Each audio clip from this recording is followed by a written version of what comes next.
الحمد لله نحمده ونستعينه ونستغفره ونؤمن به ونتوكل عليه ونعوذ بالله من شرور أنفسنا ومن سيئات أعمالنا من يهده الله فلا مضل له ومن يضلل فلا هادي له وأشهد أن لا إله إلا الله وحده لا شريك له وأشهد أن محمدا عبده ورسوله أما بعد فإن خير الحديث كتاب الله وخير الهدي هدي محمد صلى الله عليه وسلم وشر الأمور محدثاتها وكل محدثة بدعة وكل بدعة ضلالة وكل ضلالة في النار. أعوذ بالله السميع العليم من الشيطان الرجيم. بسم الله الرحمن الرحيم. ربي اشرح لي صدري ويسر لي أمري واحلل عقدة من لساني يفقهوا قولي. ربي زدني علما. قال الله تعالى في القرآن المجيد والفرقان الحميد. بسم الله الرحمن الرحيم. يا أيها الناس اتقوا ربكم الذي خلقكم من نفس واحدة وخلق منها زوجها وبث منهما رجالا كثيرا ونساء واتقوا الله الذي تسألون به والأرحام إن الله كان عليكم رقيبا. يا أيها الذين آمنوا اتقوا الله حق تقاته ولا تموتن إلا وأنتم مسلمون. يا أيها الذين آمنوا اتقوا الله وقولوا قولا سديدا ويصلح لكم أعمالكم ويغفر لكم ذنوبكم من يطع الله ورسوله فقد فاز فوزا عظيما. بسم الله الرحمن الرحيم. ولا تكونوا كالتي نقضت غزلها من بعد قوة أنكاسا. وقال رسول الله يا رب إن قوم اتخذوا وهذا القرآن مهجورا. سب طرح کی تعریف اس رب العزت کے لیے ہے جس نے زمین اور آسمان کو پیدا کیا اور ہمیں بسایا ہے. کھلتی ہوئی پھولوں کی خوشبو، لہروں کی سمندروں کی گونج اور اڑتے ہوئے پرندوں کی، زمین کے اندر بسے ہوئے جانوروں کی اور آسمان پر اڑنے والی پرندوں کی اور درندوں کی پالنہار ہے، وہی نگہبان ہے. سارے مخلوق کے اندر انسان کو اشرف المخلوق بنایا وہی رب العزت ہے. اسی کی حمد و ثنا ہے اور انسانوں کے لیے رہنمائی بتانے کے لیے، صراط مستقیم پر چلانے کے لیے انسانوں کے اندر سے ہی اپنے نبیوں کو مبعوث فرمایا ہے. سارے نبیوں پر اللہ کے سلامتی نازل ہو. خصوصیت کے ساتھ آخری نبی حضرت محمد صلی اللہ علیہ وسلم پر اللہ تعالیٰ کے سلامت نازل ہو. میرے بزرگوں اور عزیز دوستوں، میں آپ کے سامنے قرآن پاک کی 2 آیتیں پیش کیا ہوں. پہلی جو آیت ہے سورہ نحل کی آیت ہے اور دوسری جو آیت ہے سورہ الفرقان کی آیت ہے. اللہ کا لاکھ لاکھ شکر ہے کہ ہم لوگ رمضان المبارک سے باہر نکلے ہیں. اللہ تعالیٰ نے ہمیں ایک بار اور موقع دیا کہ جم کر کے نماز ادا کرنے کا اور اجتماعی طور پر دعا کرنے کا، اجتماعی طور پر نماز ادا کرنے کا، روزے رکھنے کا. کیونکہ پچھلے 2 سال سے ہم لوگ جانتے ہیں کہ انفرادی عبادت کرنے کا ہوا. اللہ تعالیٰ نے ہمیں چھوٹ دیا ہے اور ایک موقع دیا ہے کہ اے میرے بندو اجتماعی طور پر عبادت کرو. اللہ کا لاکھ لاکھ شکر ادا کرنی چاہیے. اللہ تعالیٰ ہر بیماری سے ہر انسان کو محفوظ رکھے. میرے بزرگ اور عزیز دوستو، بابرکت مہینہ ہمارے ہاتھوں سے چلا گیا. پھر یہ مہینہ پانے کے لیے اور 11 مہینے ہمیں انتظار کرنا پڑے گا. 11 مہینے کے بعد ہی ہمیں پھر رمضان ملے گا. جب تک ہمیں وہ رمضان نہیں ملے گا وہ نیکیاں کا کوئی مہینہ بیچ میں نہیں آئے گا. تو ہمیں اللہ سے دعا یوں کریں گے، اے اللہ ہمیں پھر رمضان مبارک ہمیں مقدر میں عطا فرمائیں. اور اس رمضان میں ہم لوگ اللہ کے اوپر ایمان اور یقین کے ساتھ روزہ رکھے اور قرآن کی تلاوت کیے اور قیام کیے، تراویح پڑھے. اللہ تعالیٰ ہمارے روزوں کو اور قرآن کی تلاوت کو، ہمارے نمازوں کو قبول فرمائے. اے اللہ اس میں اگر کوئی کوتاہی ہو جائے اللہ درگزر کر کے اسے تو معاف کر کے ہمیں تیرے وعدے کے مطابق ہمیں وہ نیکی عطا فرما جو نیکی تو نے دینے کا وعدہ کیا ہے، تاکہ ہر نیکی کا کچھ نہ کچھ حساب رکھا، لیکن اے اللہ تو روزے کا تو کوئی حساب نہیں رکھا، بے حد نیکی دینے والا ہے، بے شک اللہ ہمیں وہ نیکیوں سے نواز دے، آمین۔ میرے بزرگ اور عزیز دوستو، اسی مہینے میں ایک رات ایسا تھا کہ لیلۃ القدر کا رات 1000 مہینے سے بہتر والی رات تھی، اگر اس میں بھی اگر کچھ کوتاہی ہو جائے اللہ اسے معاف کر کے اور درگزر کر کے وہ نیکی ہمیں بھی عطا فرما دے۔ میرے بزرگ اور عزیز دوستو، آپ کے سامنے ایک ایسی آیت پیش کیا ہوں کہ اس آیت کو پڑھنے کے بعد میں ہمیں بہت ہی غور و فکر کرنا پڑتا ہے۔ قرآن کریم میں یہ آیت ایسی چیز ہے کہ اس آیت کے اوپر اگر غور و فکر کریں گے تو ہمارے اعمال، ہمارے کردار کیا ہے ہمارے سامنے آ جائے گا۔ اس آیت کا ترجمہ یوں ہے کہ اللہ سبحانہ و تعالیٰ فرما رہا ہے اور نہ تم اس عورت کے جیسا نہ ہو جاؤ جو عورت دن بھر محنت کر کے گوند کر کے دھاگا بناتی ہے اور شام میں اس کو کاٹ دیتی ہے۔ یعنی ایک عورت کا مثال دے رہا اللہ تعالیٰ نے، یہ 16 سورہ نمبر 16 میں 92 آیت ہے، بعد میں آپ غور و فکر کریے، اس آیت کو پڑھ لیجئے، چاہے کوئی بھی لینگویج میں ہو اس کو پڑھ لیجئے، آپ کو سمجھ میں آ جائے گا۔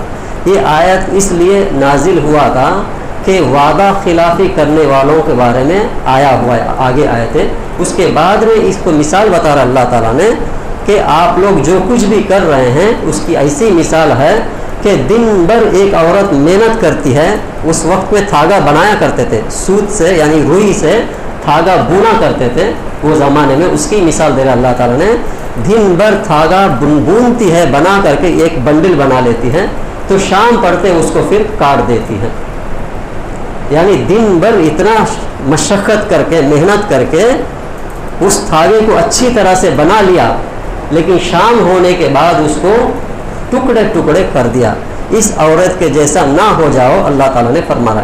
اس کا مفہوم یوں ہے کہ اگر کوئی بندہ نیک کام کر لیتا ہے، سمجھو کہ رمضان کا مہینہ میں جد و جہاد کیے، ہم لوگ نیکی میں بڑھوتری کیے، روزہ رکھے اور خیرات کیے، فطرہ دیے اور زکوٰۃ بھی ادا کیے، قرآن کی تلاوت بھی کیے اور قیام بھی کیے، یہ سب نیکیاں لوٹنے کا مہینے میں ہم لوگوں نے لوٹ لیا ہے، مہینہ پورا محنت کی ہے کہ نیکی کمانے کا، لیکن اس کو اگر برقرار نہیں رکھیں گے تو اس عورت کے مانند ہے کہ نیکی محنت کرنے کے بعد میں اس کو برباد کر لیا جائے۔ اگر کوئی آدمی دن بھر محنت کر کے دھاگا بون لے، بنا لے کچھ چیز اور شام پڑتے اس کو کاٹ دے تو اس کو بیوقوف کہیں گے۔ اتنا محنت کیا ہے تو اس کا کچھ نہ کچھ فائدہ اٹھانی چاہیے۔ تو اللہ تعالیٰ فرما رہا ہے کہ ایسا مت بن جاؤ، یعنی یہ نہ سمجھو کہ پوری رمضان ہم نے محنت کر لیا، نیکی کما لیا، باقی 11 مہینے میں ہم عمل نہ کرنے سے ہمارے لیے وہ کافی ہو جائے گا۔ یہ بھول ہے آپ لوگوں کی، آپ اپنے ہاتھوں سے اپنی محنت کو خراب کر رہے ہیں۔ یہ مثال اس کا مفہوم ہے، سوچ لیجئے، سمجھ لیجئے۔ تو کہنے کا مقصد یہ ہے کہ الحمدللہ ہم لوگوں نے نیند کو قربان کیا۔ رات میں 10 بج جائے یا 11 بج جائے تو ہم لوگوں نے 4 یا 4:30 بجے سحری کے لیے اٹھا اور نیند کو قربان کیا اور سحری کیا، تاکہ اللہ کا حکم ہے کہ روزہ رکھنا ہے رمضان میں۔ یا ایھا الذین آمنوا کتب علیکم الصیام کما کتب علی الذین من قبلکم لعلکم تتقون۔ اس آیت کے مطابق اے لوگو، اے ایمان والو، تم پر روزے فرض کیے گئے ہیں جیسا پہلے امتوں پر فرض کیا تھا، تاکہ تم میں متقی اور پرہیزگار بن جاؤ، بندے بن جاؤ، یعنی تم میں متقی اور پرہیزگاری آ جائے۔ یعنی اللہ کا مقصد یہی تھا کہ رمضان کے روزے رکھنے کا ہم لوگ کہ اپنے جد و جہاد میں یعنی نیند کو قربان کیے اور اٹھے فجر کو، صبح اٹھے اور سحری کرے۔ یہ نہیں کہ رات میں بہت دیر سے سو گئے ہم سحری نہیں کریں گے ایسے ہی روزہ رہ جائیں گے، نہیں۔ اللہ کے نبی صلی اللہ علیہ وسلم نے فرمایا کہ سحری برکت ہے تمہارے لیے، سحری کیا کرو۔ اسی لیے اللہ کے نبی صلی اللہ علیہ وسلم کے سنت پر عمل کرتے ہوئے ہم نے سحری کیا، اللہ کے حکم کے مطابق ہم نے روزہ رکھا، اور دن بھر اللہ کے حکم کے فرما برداری کے مطابق ہمارے آگے میں اگر کھانا بھی ہو، کھانے پینے کوئی بھی چیز ہو، ہم نے رک گئے، اس لیے رک گئے کہ اللہ کی فرما برداری بندے بن جائے۔ یعنی اللہ کا حکم ہے نہ کھاؤ دن میں، ہم نے کھانا چھوڑ دیا، چاہے کتنی اچھی لذت کی چیز کیوں نہ ہو، جتنا شدت کے ساتھ ہمیں پیاس لگا کیوں نہ ہو، ایک گھونٹ پانی بھی ہم نے نہیں پیا اس لیے نہیں پیا کہ اللہ کا حکم ہے، نہیں کھانا نہیں پینا بس، یعنی اللہ کے حکم بردار کرتے ہوئے ہم نے گزارا، اپنے نفس کو کنٹرول کیا، اللہ کے حکم کے مطابق اپنے خواہشات کو قربان کیا، مباشرت نہیں کیا، یعنی دل میں اپنی بیوی سے نہیں ملا، یعنی اس لیے کہ اللہ کا حکم تھا ہم نے نہیں کیا ہوتا۔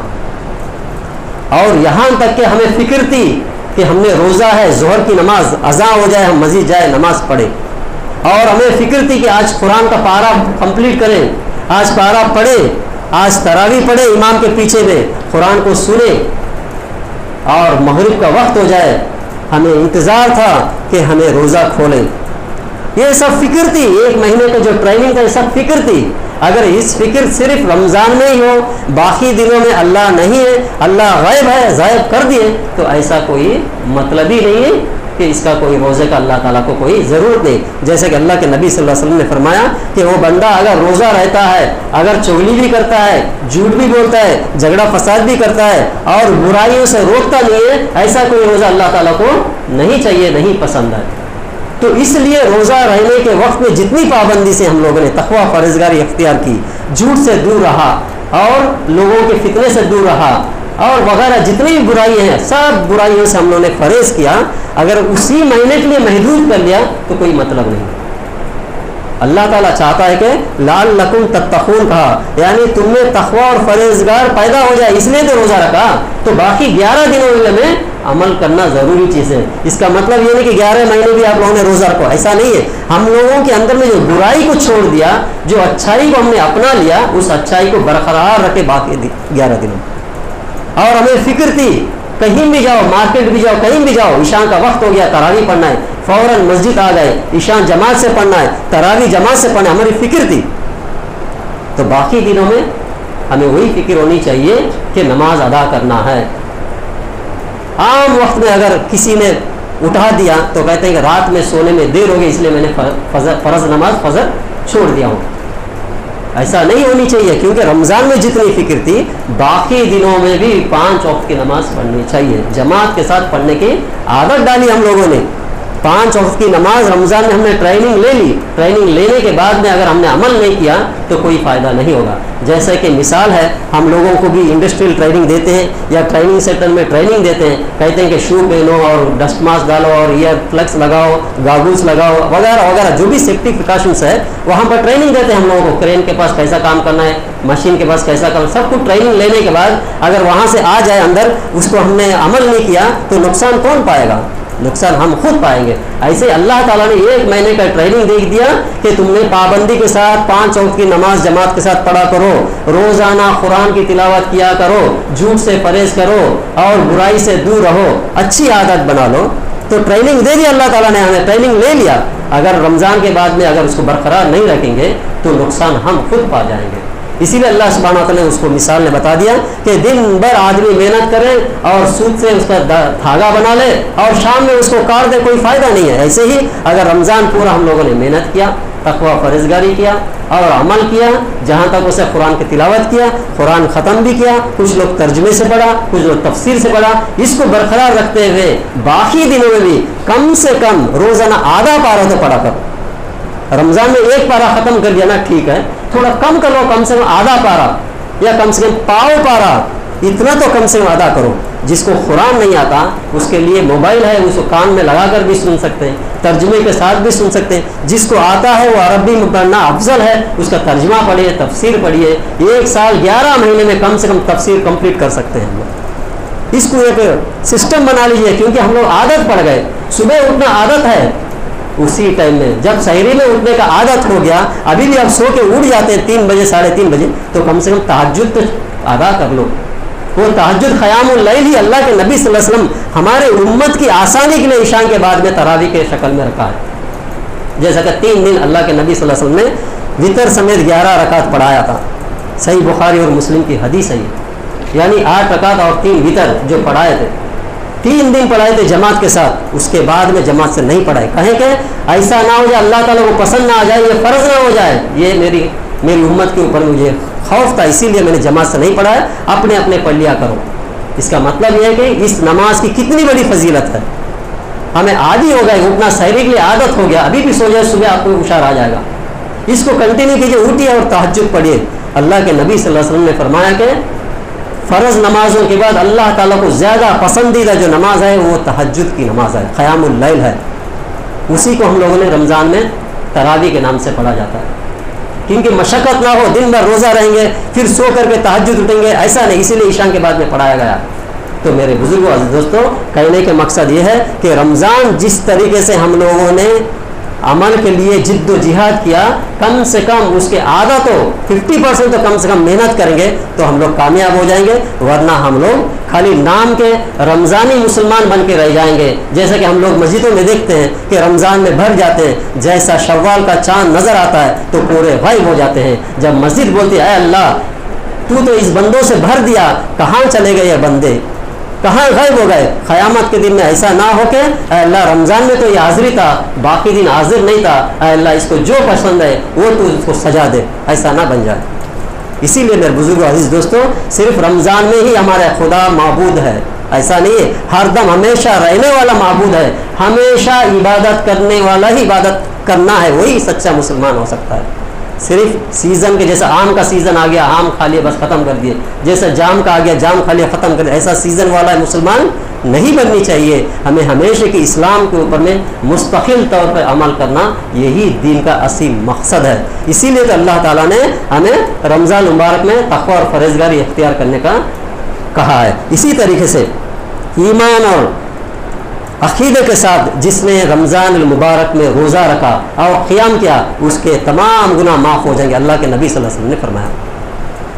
اسی طریقے سے رمضان کے اندر میں جس نے قیام کیا یعنی تراویح پڑھا, رات کو جاگا, قیامت کے دن اس قرآن نے ہمارے لیے سفارش کرے گی, اور باقی دن میں ہمیں اس کو لازم پکڑنی چاہیے. اسی طریقے سے لیلۃ القدر کو ہم نے تلاش کیا, آخری عشرے میں 10 راتوں میں ایک رات 1000 مہینے سے بہتر والی رات کو ہم لوگوں نے ڈھونڈا, انشاءاللہ ہمیں پہنچا ہوا ملا ہوگا.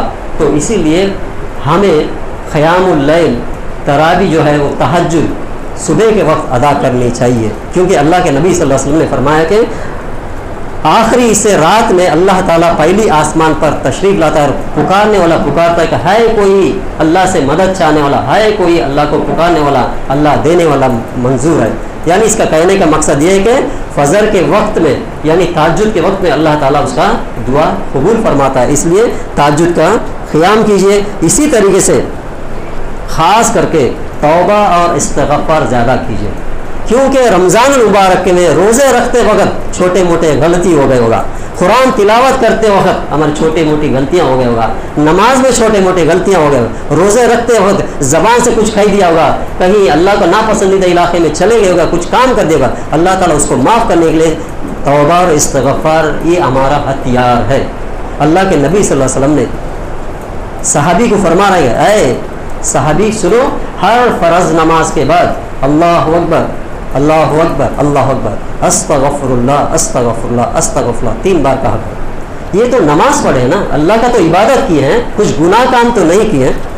اللہ کا جو پسندیدہ ہے جو عبادت میں نماز ہے, صلاۃ, ہم نے نماز کیا, نماز پڑھنے کے بعد میں بھی استغفار کرنے کا مطلب کیا ہے؟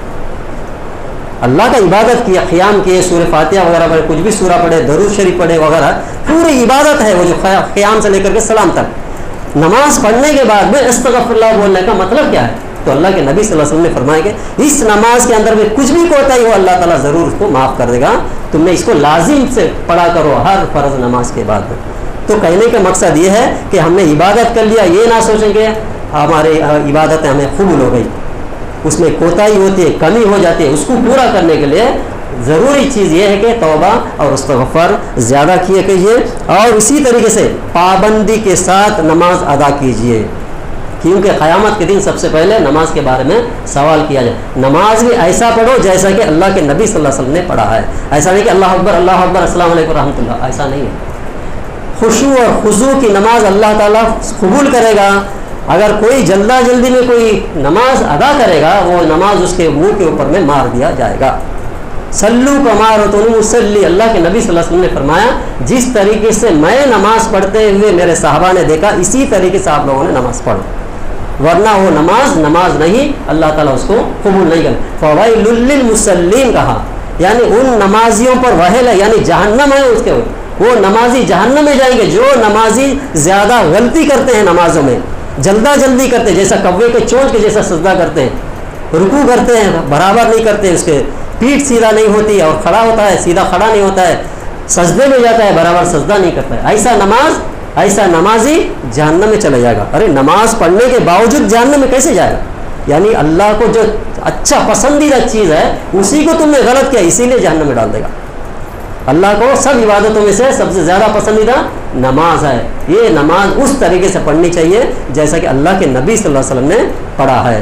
اللہ اکبر کہے اور اطمینان کے ساتھ سکون کے ساتھ سکتہ کرے، یعنی خاموش رہے، اس کے بعد میں ثنا پڑھے، اس کے بعد اعوذ باللہ پڑھے، پھر سورہ فاتحہ پڑھے، اور جو اچھا قرآن کی جو صورت ہو اس کو اچھی طرح سے ادا کرے، جلدی نہ کرے، اس کو ترتیل کے ساتھ آرام سے رک کر کے پڑھا کرے، پر اطمینان کے ساتھ رکوع کرے، اور رکوع کرنے کے بعد بھی سبحان رب العظیم ایسا محسوس کرے کہ میرا رب بہت بڑا عظمت والا ہے، اس کے سامنے میں نے سر جھکا دیا، اللہ کے سامنے کھڑا، جیسا کہ اللہ کے نبی صلی اللہ علیہ وسلم نے فرمایا کہ عبادت ایسا کرو کہ اللہ کو تم دیکھ رہے، کم سے کم اللہ تمہیں دیکھ رہا ہے، یہ محسوس کر کے عبادت کرو۔ یعنی ہم ایسے کھڑی ہونی چاہیے کہ اللہ کے سامنے ہمیں روبرو کھڑے ہوئے، تو رکوع سکون کے ساتھ کرے، اس کے بعد سبھی اللہ اچھی طرح سے جہاں ہمارے آرزو ہے اس کے پوزیشن میں آ جائے، اچھی طرح سے کھڑا ہو جائے، پھر سجدہ کرے، سجدے بھی اطمینان کے ساتھ کرے، پیشانی اور ناک کو لگائے اچھی طرح سے، بازوؤں کو دور رکھے اور اچھی طرح سے سجدہ کرے، سبحان رب الاعلیٰ، بلند درجے والا میرا رب ہے، اس کو محسوس کرے، اچھی طرح سے بیٹھ جائے، اللہ مغفر لی ورحمنی وعافنی وہدنی وارزقنی، سوچی کی دعا ہے، اس کو یاد کرے، پڑھے، اطمینان سے بیٹھے، پھر دوسری سجدے کو جائے، ایسا نہیں کہ اللہ اکبر ہو گیا ختم، یہ نماز اللہ تعالیٰ قبول نہیں فرمائے گا۔ میرے بزرگ اور دوستوں، کہنے کا مقصد یہ ہے کہ ہم لوگوں نے رمضان میں ٹریننگ لے لیا، اس کو ہم نے برقرار رکھیں گے تو نیکی کمانا ایک چیز ہے، اس نیکی کو حفاظت کرنا بہت بڑی چیز ہے۔ ہمیں نیکیاں تو کما لی رمضان میں، لیکن اس کا حفاظت کرنا بھی ہمارے اوپر لازم ہے، ورنہ اللہ کے نبی صلی اللہ علیہ وسلم نے فرمایا کہ ایک وقت قیامت کے دن ایسا آئے گا، ایک آدمی نیکیوں کا ڈھیر اٹھا کے لائے گا، بہت نیکیاں لے کے آئے گا، لیکن کوئی شخص کھڑا ہو جائے گا، اے اللہ اس نے مجھے گالی دیا تھا، اے اللہ میرا زمین اس نے ہڑپ دیا تھا، اے اللہ یہ تو میرے پاس پیسہ لیا تھا واپس نہیں کرتا، اے اللہ وغیرہ وغیرہ جتنے بھی ہے، اللہ کہے گا کہ یہ نیکی لے لے، یہ نیکی لے لے، چھوڑ دے اس کو، یہ نیکی اس کا لے لے، اس کو چھوڑ دے، وہ دیتے اس کی نیکیاں پورے خالی ہو جائیں گے، اور بھی بندہ آئے گا کہے گا اللہ یہ مجھے گالی دیا تھا، تو کہے گا اس کے پاس تو نیکیاں نہیں ہے، ایسا کر تیرے جو گناہ ہے اس کے اوپر ڈال دے، ایسا نوبت نہ آئے کہ ہم سمجھے کہ نیکی کما لی ہے، لیکن حقوق اللہ کے ساتھ حقوق العباد بھی ہے، اس کو بھی پورا کرنی چاہیے، ورنہ اللہ تعالیٰ کہے گا حقوق اللہ تو میرا عبادت تو کر لیا، حقوق العباد لوگوں کی جو حق تھا اس کو تو نے مار دیا، اس کے لیے میں ذمہ داری نہیں لیتا، اس کا پورا تو کرنا ہی پڑے گا، تیرے نیکیاں اس کو دینا ہی پڑے گا۔ اس کو مخلص کہتے ہیں، اللہ کے نبی صلی اللہ علیہ وسلم سوال کیے مخلص کس کو کہتے ہیں؟ صحابہ نے کہا کہ جس کے پاس دن دولت نہیں ہے، جس کے پاس مال نہیں ہے، اس کو مخلص کہا۔ اللہ نے نہیں، میری امت کا مخلص وہ ہے کہ نیکیاں لانے کے باوجود اگر لوگوں میں اس نے انصاف نہیں کیا، ان لوگوں نے قیامت کے دن کھڑے ہو گئے، اللہ تعالیٰ اس کے نیکیاں سب کو بڑھتے اس کے پاس کچھ بھی نہیں، ایسا بندہ مخلص ہوتا ہے۔ تو اسی لیے ہماری جو نیکیاں کمانا ایک چیز ہے، اس نیکی کو برقرار رکھنا، حفاظت کرنا یہ بہت بڑی چیز ہے۔ اسی لیے میں نے آپ کے سامنے اس آیت کو پیش کیا۔ اس کے بعد میں ایک اور آیت میں نے پیش کیا، سورہ الفرقان کی آیت ہے۔ اللہ کے نبی صلی اللہ علیہ وسلم قیامت کے دن کہیں گے، اے اللہ میری اس قوم نے اس قرآن کو چھوڑ دیا۔ سورہ الفرقان کی آیت ہے یہ، 25ویں سورہ میں 30ویں آیت ہے، بعد میں دیکھ لیجئے۔ اللہ کے نبی صلی اللہ علیہ وسلم کہیں گے کہ جن لوگوں نے قرآن کا تلاوت کرنا چھوڑ دیا، جن لوگوں نے قرآن کو سمجھ کر عمل کرنا چھوڑ دیا، ان کے بارے میں قیامت کے دن کہیں گے کہ اے اللہ یہ میری قوم اس قرآن کو چھوڑ دیا تھا، اس لیے ان لوگوں کو یہ حالات پکڑے۔ تو کہنے کا مقصد یہ ہے کہ صرف رمضان میں ہی قرآن تلاوت کرنے کا لازم نہیں ہے، باقی دنوں میں بھی قرآن کی تلاوت کرنی چاہیے اور اس کو سمجھنی چاہیے، اس پر عمل کرنی چاہیے۔ الحمدللہ اس رمضان مبارک میں کتنے لوگ اچھے سے قرآن تلاوت کیے، اللہ تعالیٰ ان کے قرآن تلاوت کو قبول فرمائے۔ افسوس سے کہنا پڑتا ہے جس طریقے سے رمضان ہم لوگوں نے گزارا تقوی پرہیزگاری خیرات میں عبادت میں، باقی مہینوں میں ایسا نظر نہیں آتا. باقی مہینوں میں کہیں کہیں 11ویں 12ویں کرو اور ناچ گانا کرو اور وغیرہ وغیرہ، کیا تیش کرو، ہنگامہ کرو، جھنڈے پکڑو، چلا چلی کرو. یہ سب تہوار تھوڑی ہے مسلمانوں کا. ارے 11 مہینے بھی ہم لوگوں نے اللہ کا عبادت کرنی چاہیے، اللہ کا ذکر و اذکار میں رہنی چاہیے، عبادت کرنی چاہیے. اس کو دین کو بالکل کھیل مذاق کر دیا. یہ ہے اسلام نہیں ہے میرے بزرگوں اور دوستو. اسلام وہ ہے کہ پیدا ہونے سے لے کر کے مرنے تک پورا اللہ کے حکم کے مطابق، نبی کریم صلی اللہ علیہ وسلم کے سنت کے مطابق زندگی گزارنا ہی اسلام ہے. باقی جتنے خرافات ہیں یہ اسلام سے کوئی تعلق نہیں ہے. یہ سب بعد میں بنائے گئے ہیں جہاں جہاں علاقے میں جو جو طریقہ ہے، جو طریقہ ہے، یہ ہمارا طریقہ وغیرہ وغیرہ بنا کر کے پورا کھچڑی بنا دیا اسلام کو. اگر ڈھونڈنے کے تو اسلام آپ کو نہیں مل رہا ہے، رمضان میں مل جائے گا آپ کو، تو اس کے اوپر عمل کیجئے، انشاءاللہ فلاح پا جائیں گے. باقی جتنے بھی ہیں اللہ کے نبی صلی اللہ علیہ وسلم نے فرمایا کہ سارے دنیا کے مسلمانوں کے لیے صرف 2 عیدیں ہیں، عید الفطر، عید الاضحیٰ، رمضان اور بقرعید. اگر کوئی عید سمجھتا ہے، عید سمجھنا چاہتا ہے تو اس کے لیے جمعہ ہے. اتنا ہی دیا چھوٹ. باقی کوئی عید کوئی اسلام سے کوئی تعلق نہیں ہے. ہمارے بزرگان نے دین بھی کہاں کیا ہے، وہ جانے کے بعد ان کے نام کے اوپر میں ہم لوگوں نے شروع کر دیا. جیسا کہ غیر مذہب کے لوگوں نے جیسا شروع کر دیا، ان کا دیکھی دیکھی ہم لوگوں نے شروع کر دیا. وہی اسلام سمجھ رہے ہیں لوگ، اسی کے اوپر سوال کر رہے ہیں، اس کے اوپر ڈیبیٹس ہو رہے ہیں وغیرہ وغیرہ. وہ اسلام سے کوئی تعلق ہی نہیں ہے. اسلام سے تعلق اتنا ہے کہ اللہ کا حکم اور نبی کریم صلی اللہ علیہ وسلم کا سنت، بس ختم. سلف صالحین، تبع تابعین، امامان دین وہی تو طریقہ عمل کیا ہے. ان لوگوں نے یہ نہیں کہا کہ ہمارے ناموں کے اوپر میں آپ لوگوں نے ایسے ایسے گروپ بنا لو. انہوں نے کہا اذا سہل حدیث فہو مذہبی، جو بھی سچا دین، جو بھی سچی بات اللہ اور نبی کے آ جائے وہی ہمارا مذہب ہے. تو ہم لوگوں نے اس کو چھوڑ کے ان کے نام پر مذہب بنا لیا. قیامت کے دن وہ لوگ یہی کہیں کہ اے اللہ ہم لوگوں نے تو تیری دین کو ہم نے پہنچا دیا، ہم نے نہیں کہا کہ ہمارے نام پر پہ مذہب بنائے. اے اللہ چاہے تو معاف کر دے، چاہے تو ان کو سزا دے، ہمارا کوئی نہیں ہے. تو جب کیا ہوگا ہمارا حل؟ میرے بزرگوں دوستوں، کہنے کا مقصد یہ ہے کہ جیسا رمضان مبارک میں ہمیں تقوی اور پرہیزگاری اختیار کیا، خیرات کیا، زکوٰۃ دیا. صرف رمضان میں ہی دینا زکوٰۃ نہیں ہے. جب آپ کا مال کے اوپر میں سال گزر جائے، چاہے شوال ہو، محرم ہو، کوئی بھی مہینہ میں آپ کے مال کے اوپر میں سال گزرے، اسی مہینے میں دینا ہے. اگر دیر سے دیں گے تو آپ کے اوپر میں قرض رہ گیا، اگر جلدی دیں گے تو آپ کی مرضی ہے، لیکن دیر ہو جائے گا اس کی وجہ سے. اسی لیے جو بھی آپ کا مال ہے اس کو برابر حساب رکھیے، جو بھی مہینے میں اس کا سال ہو جائے اس کے اوپر زکوٰۃ ادا کیجیے. اللہ تعالیٰ ہم سب کو رمضان المبارک میں جس طریقے سے ہمیں ایمان اور یقین کے ساتھ ہم نے عمل کیا، اسی طریقے سے باقی 11 دنوں میں عمل کرنے کی توفیق عطا فرمائے. شرک اور بدعت کی باتوں سے اور کاموں سے ہمیں پرہیز کرنے کی توفیق عطا فرمائے. السلام علیکم ورحمۃ اللہ. الحمدللہ والصلاة والسلام علی رسول کریم، اما بعد. اعوذ باللہ السمیع العلیم من الشیطان الرجیم، بسم اللہ الرحمن الرحیم. الحمدللہ یہ مہینہ جو ہے شوال کا مہینہ ہے. اس مہینے میں جو رمضان کے روزے رکھا اور شوال کے 6 روزے رکھا، یعنی 6 روزے ہیں، جس نے یہ 6 روزے رکھا اس نے سال بھر کی روزے رکھنے کا ثواب ملے گا. جیسا کہ اللہ کے نبی صلی اللہ علیہ وسلم نے فرمایا، مسلم شریف کی حدیث ہے، ابو ایوب انصاری رضی اللہ عنہ سے روایت ہے کہ نبی کریم صلی اللہ علیہ وسلم نے فرمایا کہ جس نے رمضان کے روزے رکھے پھر اس کے بعد شوال میں 6 روزے رکھے تو اس نے گویا زمانہ بھر روزہ رکھنے کا اہتمام کیا. اسلام نے رمضان کے مہینے کے روزے رکھنے کے بعد 6 روزے شوال کے رکھنے کی ترغیب دلائی ہے. اس لیے ابتدائی ایام میں روزہ رکھنا کوئی ضروری نہیں ہے، بلکہ جب چاہے پورا شوال کے مہینے کے اندر میں 6 روزے رکھے. اس 6 روزے کے ثواب پوری زندگی روزے رکھنے کے برابر، یعنی سال بھر کے. جیسا کہ آپ صلی اللہ علیہ وسلم نے فرمایا کہ جس نے شوال کے 6 روزے رکھے گویا اس نے زمانہ بھر روزہ رکھے. زمانہ بھر کا مطلب یہ ہے کہ سال بھر روزہ رکھنے کا ثواب ملے گا. یعنی رمضان کے 30 اور شوال کے 6 یعنی 36 دن ہو گئے، اور ہر نیک عمل پر 10 نیکیاں ملتے ہیں، ہر عمل پر 10 گنا ثواب ملتا ہے. اسی طریقے سے 360 دن ہو گئے اور یہی تعداد سال کے دنوں کی ہوتی ہے، اسی طرح پورے سال روزے رکھنے کا ثواب ملے گا۔ اللہ تعالیٰ ہمیں اس مہینے میں روزے رکھنے کی توفیق عطا فرمائے، آمین۔ ان اللہ ملائکتہ یصلون علی النبی یا ایھا الذین آمنوا صلوا علیہ وسلموا تسلیما، اللهم صل علی محمد وعلی آل محمد کما صلیت علی ابراہیم وعلی آل ابراہیم انک حمید مجید، آمین۔ عباد اللہ رحمکم اللہ۔